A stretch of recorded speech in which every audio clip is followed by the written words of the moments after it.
Jio mart నుంచి వచ్చిన కొబ్బరికాయను పగలగొట్టి అది ఎలా ఉందో చూసేదాకా మా అమ్మకు ఆత్రం ఆగలేదండి. కొబ్బరికాయను ఒక దెబ్బతో పగలగొట్టడం అనేది ఒక ఆర్ట్ అండి. అందరికీ చేత కాదు ఇది. నేను ఇలాంటి పనులు చేసినప్పుడే నాకు మా వారు గుర్తుకొస్తారు. అదే మా వారంటే దీన్ని ఒక్క దెబ్బలోనే వేసేసేవారు.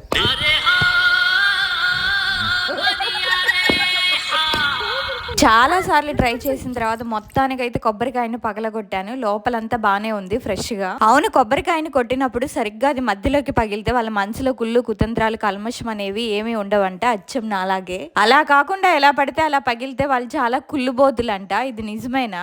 ఇంతకీ కొబ్బరికాయతో ఏం చేసిందో తెలుసా? కొబ్బరి లవ్స్ ఎప్పుడో చిన్నప్పుడు తిన్నాను, మళ్ళీ ఇప్పుడు తింటున్నాను. జస్ట్ ఇప్పుడే రెడీ చేసి ప్లేట్ లో వేసింది. వేడి వేడిగా ఉంది. ఇది రెడీ అవ్వడానికి సాయంత్రం వరకు టైం పడుతుందంట. నేను ఇంటికి రాగానే నాకు కుండీలో ఒక మొక్క కనిపించింది. నేనైతే ఫస్ట్ టైం దీన్ని చూడడం. అమ్మని అడిగితే దీని పేరు చెప్పింది. మీకు ఏమైనా తెలిస్తే నాకు కమెంట్ చేయండి. ఒక క్లూ ఏంటంటే ఇది మొత్తం ఎండిపోయాక పంట వస్తుందంట.